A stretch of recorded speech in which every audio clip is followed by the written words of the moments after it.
कि जो सच और झूठ में दूरी है वो दूरी समझते हैं। सियासी हाकिमों की हम भी मजबूरी समझते हैं। वो अपना हक समझते हैं निवाला छीन लेने को। डकैती को बहुत से लोग मजदूरी समझते हैं। हमें पता है कि कैसी मजदूरी की जा रही है। जिल्ले इलाही के करम देख रहे हैं। ताकत का नशा अक्ल पे हावी है तुम्हारी, तुम देख न पाओगे जो हम देख रहे हैं। मेरा बहुत भावुकता के साथ देश के प्रधानमंत्री से सवाल है कि इन उजड़ते हुए मकानों और बेघर होते हुए घरों को देख करके आपको नींद कैसे आती है, आप सो कैसे पाते हैं। मेरा सवाल है इस देश के प्रधानमंत्री से, या तो लोगों के घरों दे उजाड़ना बंद करिए या फिर करोड़ों मकान बनाने की झूठी घोषणाएं करना बंद करिए। इस सरकार को आलोचना सुनने की आदत नहीं है सभापति महोदय।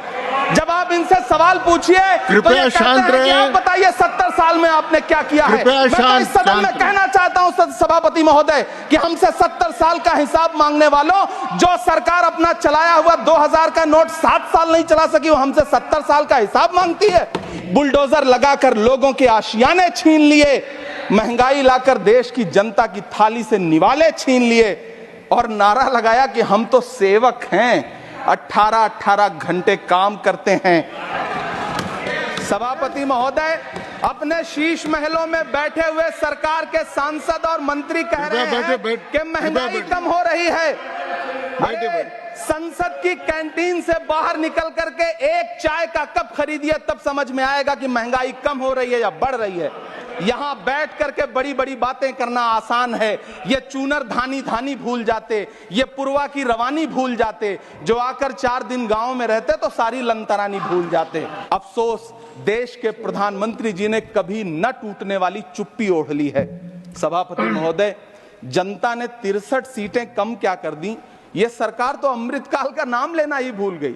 ये भूल गई है अमृतकाल को, ये भूल गई है मनरेगा को, ये भूल गई है मौलाना आजाद नेशनल फेलोशिप को। किसानों से चिढ़ी हुई सरकार ने किसानों के एमएसपी की लीगल गारंटी नहीं दी, लेकिन याद रखिएगा, जो किसान का नहीं वो हिंदुस्तान का नहीं।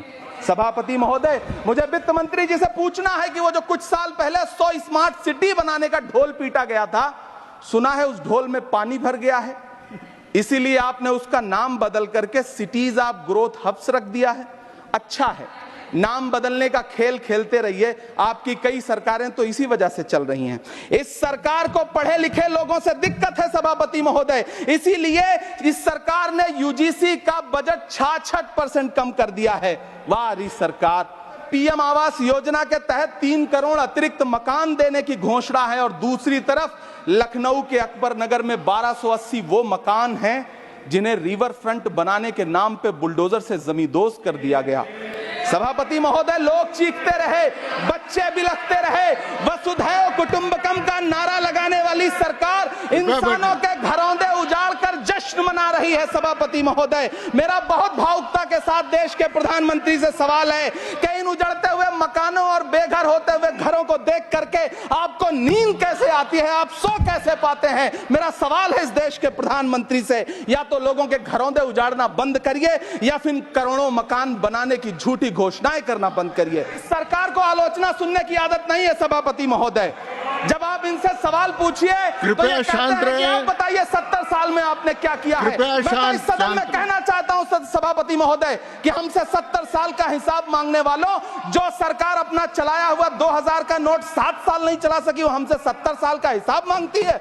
सभापति महोदय, इस सरकार ने नोटबंदी लगाकर देश की आम जनता की पूंजी छीन ली, बैठे नहीं बोले, टैक्स लगा करके छोटे व्यापारियों के कारोबार छीन लिए, पेपर लीक करवा करके युवाओं की आंखों से नौकरी के सपने छीन लिए, अग्निवीर लाकर देश के जवानों की उम्मीदें छीन ली, बुलडोजर लगाकर लोगों के आशियाने छीन लिए, महंगाई लाकर देश की जनता की थाली से निवाले छीन लिए और नारा लगाया कि हम तो सेवक हैं, 18-18 घंटे काम करते हैं। इन्हीं लोगों के लिए किसी ने शेर कहा है कि जो सच और झूठ में दूरी है वो दूरी समझते हैं। सियासी हाकिमों की हम भी मजबूरी समझते हैं। वो अपना हक समझते हैं निवाला छीन लेने को। डकैती को बहुत से लोग मजदूरी समझते हैं। हमें पता है कि कैसी मजदूरी की जा रही है।